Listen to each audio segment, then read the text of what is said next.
Have you had a hard time finding certain items lately? That's at least partially the result of the supply chain issues plaguing the country for months now.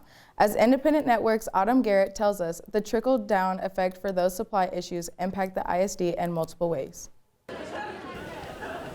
This school year has proven to be challenging in many ways. One such challenge the ISD has dealt with is one of basic economics, supply and demand.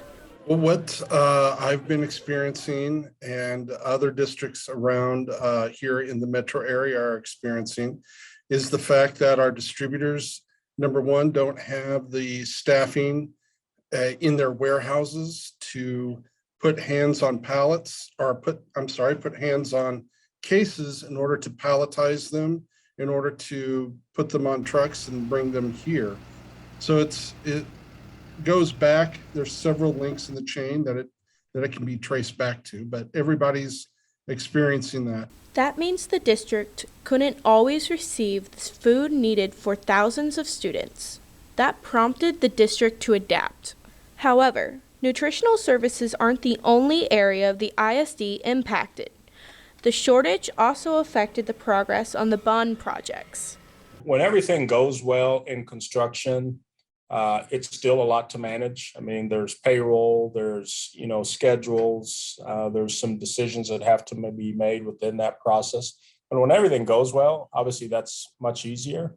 But when you have some of the curveballs that we're dealing with from a supply chain issue, which means projects are delayed.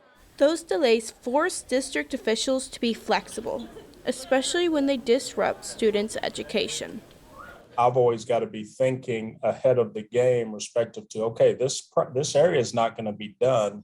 I need to work with the building administration to make sure that we've got accommodations in place to be able to instruct students since that space is not going to be ready.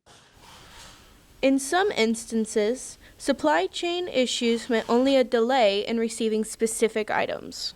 As the little theater and as the auditorium were finished, the old doors were still kept on. Of all the things that went into that auditorium, the doors were the things that were in the shortest supply. So we kept our old doors on. Delays did force the district to alter the timeline for some projects, specifically window replacements at Cordy Elementary and Nowlin Middle School.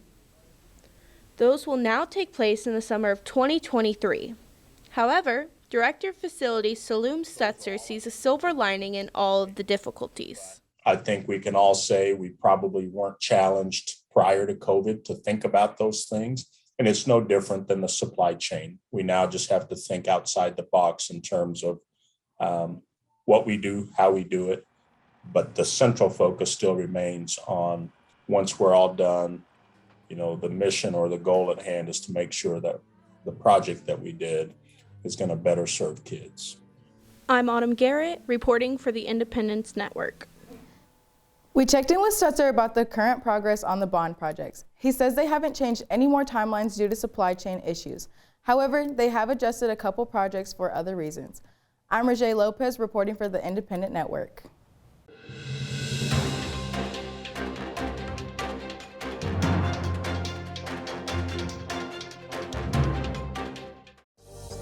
Hey everyone, I'm Desmond Williams. Keep an eye out right here for big changes coming to Independent Network.